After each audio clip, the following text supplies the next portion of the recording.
Good evening students, कैसे हैं आप लोग। आशा है अच्छे होंगे और अपनी पढ़ाई अच्छी तरह से कर रहे होंगे। आप सब लोगों का एक बार फिर आपके अपने ऑनलाइन प्लेटफॉर्म प्रयाग एकेडमी में बहुत बहुत स्वागत है। हम लोग भारतीय संविधान पढ़ रहे थे। राज्य व्यवस्था के अंतर्गत लगभग हमने प्रमुख भाग पढ़ लिए हैं और अब कुछ कुछ भाग रह गए हैं, उन्हें हम पढ़ लेते हैं। जैसे कि भाग 20 अभी हमारा छूट गया था। इसके अंतर्गत आता है संविधान संशोधन। तो संविधान संशोधन का वैसे तो दो प्रकार से प्रश्न पूछता है। ये पूछता है कि संविधान संशोधन किस भाग में है, तो 20 भाग में है। और अनुच्छेद पूछ लेता है तो 368, सिर्फ एक यही अनुच्छेद है 368 भाग 20 में संविधान संशोधन। आप लोग कमेंट बॉक्स में मुझे ये बताएंगे कि संविधान संशोधन की प्रक्रिया भारतीय संविधान में कहाँ से ली गई है। ठीक है, चलिए तो हम पढ़ते हैं संविधान संशोधन। भारत में भारतीय संविधान संशोधन यानी भारत को जो संविधान है ना तो अधिक लचीला है और ना ही अधिक कठोर है। ठीक है, तो लचीले और कठोरपन का समन्वय करता है। हम आगे अभी सिद्ध करेंगे कैसे। तो भारतीय संविधान में संशोधन 3 प्रकार से किया जा सकता है। पहला है साधारण विधि द्वारा। ठीक, साधारण विधि द्वारा या साधारण बहुमत से। तो संसद के दोनों सदनों द्वारा साधारण बहुमत से जो पारित कर दिया जा सकता है ऐसे विषय, ठीक है, और फिर राष्ट्रपति की स्वीकृति प्राप्त हो जाती है तो वो संविधान संशोधन मान लिया जाता है, संविधान में बदलाव हो जाता है। ठीक है, इनमें प्रमुख हैं जैसे नए राज्यों का निर्माण, राज्य क्षेत्र की सीमा और उनके नामों में परिवर्तन। ठीक है, नागरिकता संबंधी जो प्रावधान है वो केंद्र शासित प्रदेशों के प्रशासन, ठीक है, और एससी और एसटी क्षेत्रों का प्रशासन। ठीक है, इनसे संबंधित जो भी संविधान में प्रावधान दिए गए हैं, ठीक है, उन्हें साधारण बहुमत के द्वारा, किसके, संसद के साधारण बहुमत के द्वारा पारित किया यानी कि परिवर्तन किया जा सकता है। इसके बाद दूसरी विधि आती है विशेष बहुमत के द्वारा। यानी इसका अर्थ ये हुआ कि संसद के प्रत्येक सदन में उपस्थित और मतदान करने वाले 2/3 सदस्यों के द्वारा, ठीक है, इसे इन विषयों की स्वीकृति प्राप्त होनी आवश्यक है। ठीक है, और इसमें आते कौन से विषय हैं, तो अधिकांश विषय ऐसे हैं संविधान वाले, संविधान के हिस्से के, जो विशेष बहुमत के द्वारा ही क्या होते हैं, वो संशोधित किए जा सकते हैं। ठीक है, तो संविधान के अधिकांश भाग विशेष बहुमत के द्वारा ही क्या किया सकता है, संशोधित किया जा सकता है। ठीक है, इसके बाद आता है तीसरा विधि है संसद के विशेष बहुमत एवं आधे से अधिक, ठीक है, आधे से अधिक राज्यों की स्वीकृति के द्वारा। ठीक है, तो इसका मतलब यह हुआ कि जो संघ, मैंने बताया था कि संविधान, लिखित संविधान किसके लिए आवश्यक है, संघीय शासन व्यवस्था के लिए। तो ऐसे विषय जो संघ से संबंधित हैं, संघ का मतलब केंद्र मत समझिएगा, संघ का मतलब राज्य और केंद्रों के मध्य शक्तियों के बंटवारे से संबंधित हो।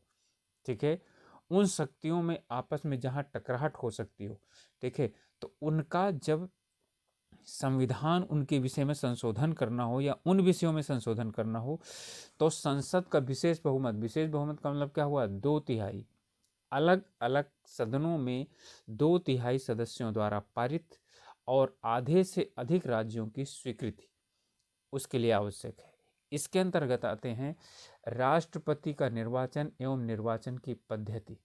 ठीक है, फिर संघ का शासन, ठीक है, या संघ की कार्यपालिका शक्ति का विस्तार करना हो या राज्य की कार्यपालिका शक्ति का विस्तार करना हो। ठीक है, देखिए आया ना संघ और राज्य। ठीक है, तो इसके लिए भी विशेष बहुमत और राज्यों की स्वीकृति आवश्यक है। फिर है केंद्र शासित क्षेत्रों हेतु उच्च न्यायालय की स्थापना। ठीक है, तो मुझे आप लोग कमेंट में बताइए और मैं जानना चाहता हूं कि कौन सा ऐसा केंद्र शासित प्रदेश है जिसका अपना खुद का उच्च न्यायालय है। कौन सा ऐसा केंद्र शासित प्रदेश है जिसका अपना खुद का उच्च न्यायालय है, हाई कोर्ट है उसका। ठीक है, फिर इस बात है संघीय न्यायपालिका, यानी कि सुप्रीम कोर्ट से संबंधित कोई प्रावधान वो इसी विधि से संशोधित किए जाएंगे। उच्च न्यायालयों से संबंधित प्रावधान, 7वीं अनुसूची की विषय अनुसूची मैंने पढ़ा दी है। 7वीं अनुसूची में केंद्र राज्य संबंध आता है। ठीक है, तो वही तो है 7वीं अनुसूची के विषय। तो उसमें यदि कोई परिवर्तन करना हुआ, ठीक है, यानी राज्य सूची, संघ सूची, समवर्ती सूची, तो उसके लिए किस चीज़ की आवश्यकता होती है? विशेष बहुमत की आवश्यकता होती है और उसके साथ साथ आधे से अधिक राज्यों की स्वीकृति की आवश्यकता होती है। ठीक है, फिर संसद में राज्यों का प्रतिनिधित्व, यानी संसद में राज्यों का प्रतिनिधित्व कम या ज़्यादा या किसको दिया जाए, कैसे दिया जाए, इसके लिए ज़रूरी है। क्यों? क्योंकि संसद में राज्यों का प्रतिनिधित्व कम और ज़्यादा हो सकता है। ठीक है, उस पर राज्यों को ऐतराज़ हो सकता है। फिर है संविधान संशोधन की प्रक्रिया। ठीक, तो ये ऐसे विषय हैं जो संघ से संबंधित है, यानी संघीय शासन से संबंधित है। संघ का मतलब केंद्र सरकार, यहाँ मत समझिएगा। ठीक है, तो ये ठीक है अपने आप में, यानी कि बहुत ही कठिन पद्धति है। तीसरी वाली सबसे सरल साधारण विधेयक है, यानी साधारण विधि द्वारा। दूसरी फिर विशेष बहुमत द्वारा जो अधिकांश भाग संशोधित किया जाता है। तीसरे जो है यह। अब देखिए, जो यानी कि संविधान संशोधन का अधिकार प्राप्त है वो सिर्फ और सिर्फ किसे प्राप्त है? संसद को प्राप्त है। और संसद के किसी भी सदन में, ठीक है, संशोधन की प्रक्रिया प्रारंभ की जा सकती है। ऐसा कोई ज़रूरी नहीं कि राज्यसभा में नहीं किया सकता, लोकसभा में ही किया सकता है, किसी भी सदन में शुरुआत किया जाएगा। लेकिन विधानसभाओं को ये अधिकार प्राप्त नहीं है कि संविधान में संशोधन प्रक्रियाएं प्रारंभ कर सकें। ठीक है, तो संविधान में संशोधन प्रक्रिया के प्रारंभ करने का अनन्य अधिकार किसे प्राप्त है? सिर्फ और सिर्फ संसद को प्राप्त है। ठीक है, अब देखिए मैंने क्या बताया था आप लोगों को कि भारत का संविधान जो है वो क्या चीज़ है? ठीक है, नमनशील है। ठीक है, और कठोर है। ठीक है, यानी कि कुछ ऐसे इसके हिस्से हैं जो यानी साधारण बहुमत से पारित हो जाते हैं और कुछ ऐसे हिस्से हैं जो बहुत ही यानी कि नियमों के अनुसार पारित होते हैं, जैसे तीसरा वाला सिद्धांत। ठीक है, तो ये सिद्धांत जो है वो किससे संबंधित है? ये कठोरता से संबंधित है। तो संविधान जो है ना, संशोधन के आधार पर दो प्रकार के होते हैं। ठीक है, एक कठोर संविधान होता है। ठीक है, तो कठोर का मतलब ऐसा संविधान जिसका संशोधन करना मुश्किल हो, जैसे अमेरिका का संविधान। ठीक है, 100 वर्ष से भी अधिक समय, यानी 200 वर्ष से भी अधिक समय व्यतीत हो चुका है। ठीक है, और संविधान अभी तक वहाँ पर मात्र 11 से 13 संविधान संशोधन हुए। ठीक है, और कठोर के साथ क्या होता है? ठीक है, नमनशील संविधान। ठीक है, नमनीय संविधान। ठीक है, यानी सरल संविधान, जैसे कि ये ब्रिटेन का संविधान है, यानी कि इंग्लैंड का संविधान। ठीक है, तो ब्रिटेन का संविधान, तो इसका मतलब हो गया कि और भारत का संविधान ना तो बिल्कुल सरल है, नमन है, और ना ही बहुत कठोर है। इन दोनों का क्या है? संगम है। समझ में आया? ये पीसीएस और आईएएस में मेंस में क्वेश्चन पूछा जाता है और हमें यही लिखना होता है और उसे सिद्ध करना पड़ता है। ठीक है, चलिए ये हो गया हमारा संविधान संशोधन भाग 20 368 अनुच्छेद। ठीक है, 3 प्रकार से संविधान संशोधन ये होते हैं।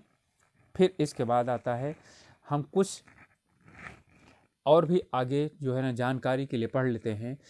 पूछा जाता है वित्त आयोग। ठीक है, तो वित्त आयोग ये अनुच्छेद 280 में इसका वर्णन किया गया है। इसके विषय में इसकी नियुक्ति करता है राष्ट्रपति। ठीक है, क्वेश्चन ही पूछा जाता है वित्त आयोग किससे संबंधित है? अनुच्छेद 280। नियुक्ति कौन करता है वित्त आयोग के? राष्ट्रपति। प्रत्येक 5 वर्ष में, ठीक है, राष्ट्रपति वित्त आयोग की नियुक्ति करता है, या जब चाहे तब राष्ट्रपति, ठीक है, वित्त आयोग की नियुक्ति कर सकता है। इनका कार्यकाल, ठीक है, अमूमन 5 वर्ष का होता है। सदस्य इसमें कुल 5 होते हैं, 1 अध्यक्ष और 4 अन्य सदस्य होते हैं, ठीक है। तो वित्त आयोग की नियुक्ति कौन करता है? राष्ट्रपति करता है। 280 अनुच्छेद 280 के अंतर्गत ये बहुत ज़्यादा क्वेश्चन पूछा जाता है। फिर इसके बाद है प्रथम अध्यक्ष कौन थे? केसी नियोगी थे। या तो ये क्वेश्चन पूछा जाता है या तो वर्तमान में। तो वर्तमान में जो अध्यक्ष हैं वो कौन है? एन.के. सिंह हैं, वो 15वें वित्त आयोग के अध्यक्ष हैं। एन.के. सिंह 2000, ये जो सिफारिश देंगे वो 2020 से 2025 तक लागू होगी, ठीक है। और शीघ्र ही ये 2017 में नियुक्त हुए थे, ठीक है। और शीघ्र ही अब क्या चीज हो जाएगा, ठीक है, नियुक्ति नहीं होने वाली है, ठीक। फिर इसके बाद है इनकी वित्त आयोग का कार्य क्या होता है? केंद्र और राज्यों के मध्य राजस्व यानी करों का बंटवारा, जो राजस्व है, पैसा जो आया है, उनका बंटवारा किस किस प्रकार से किया जाएगा, इसकी सिफारिश करना मूलतः किसका काम है? वित्त आयोग का काम है, ठीक है। और यह भारत की सुदृढ़ वित्तीय व्यवस्था बनाने हेतु भी क्या करता है? अपना सलाह देता है, ठीक है। अब ये अपनी स्वीकृति यानी कि अपनी सिफारिशें किसको देता है? जो नियुक्त करता है, राष्ट्रपति को। राष्ट्रपति को ये अपनी सिफारिश देता है और राष्ट्रपति उसे संसद के दोनों सदनों में रखवाता है। अनुच्छेद 281 के अंतर्गत, 280 के अंतर्गत इसकी नियुक्ति, 281 के अंतर्गत क्या हो गया? इसका यानी कि रिपोर्ट संसद के दोनों सदनों के समक्ष रखवाना। फिर आता है राज्य वित्त आयोग। राज्य वित्त आयोग का जो गठन है वो राज्यपाल के द्वारा किया जाता है, 243(1) के द्वारा। मैंने बताया था 73वें और 74वें संविधान संशोधन के द्वारा राज्य वित्त आयोग की नियुक्ति की बात की गई थी और राज्य निर्वाचन आयोग की नियुक्ति की बात की गई थी, ठीक है।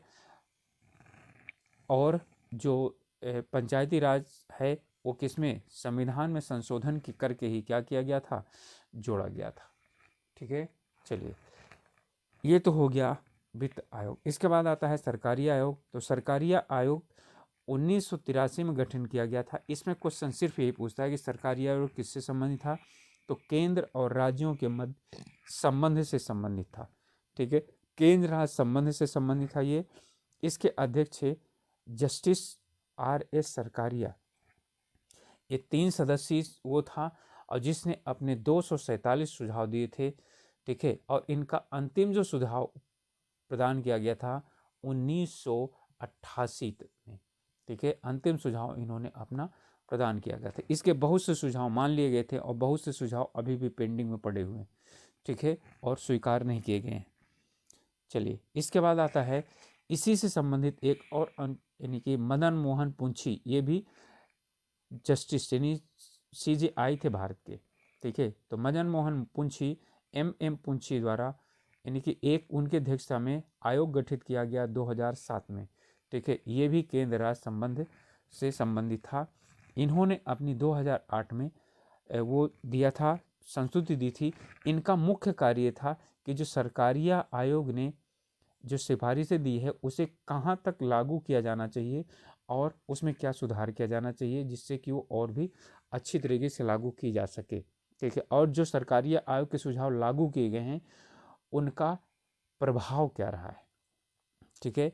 तो स्टूडेंट्स, मैंने आज आप लोगों को 3 चीज़ें बताई: संविधान संशोधन भाग 20 368 अनुच्छेद, वित्त आयोग 280, नियुक्ति राष्ट्रपति, और सरकारी आयोग। ये कोई संवैधानिक आयोग नहीं है, लेकिन इससे एक क्वेश्चन पूछा जाता है कि सरकारी आयोग किससे संबंधित था।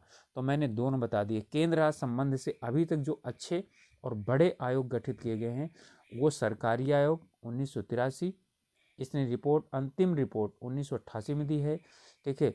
और MM पुंछी आयोग 2007 में इन्होंने अपनी जो सुझाव है वो 2008 में केंद्र सरकार को समर्पित किया था, ठीक है। तो स्टूडेंट्स, अब मुझे लगता है आप लोगों को ये अच्छी तरह से समझ में आ जाना चाहिए और आप लोगों से रिक्वेस्ट है कि आप लोग चैनल को सब्सक्राइब कीजिए, लाइक कीजिए और शेयर कीजिए, ठीक है। अपने ग्रुप्स में शेयर कीजिए जिससे कि लोगों को इसके विषय में जानकारी प्राप्त हो और हमारे साथ मिल करके वो तैयारी कर सकें। और यदि आप लोगों को कोई भी शिकायत है या कोई और भी किसी भी चीज़ पर आप लोगों को कहना है, बताना है कि हमें इस विषय पर वीडियो बनाइए, ठीक है, मैं कोशिश करूँगा उस पर वीडियो बना करके आप लोगों को प्रदान करने की, ठीक है। और मिलेंगे अगले वीडियो में, तब तक के लिए अपनी पढ़ाई कीजिए और अपना ध्यान रखिए। Okay, best of luck, all the best.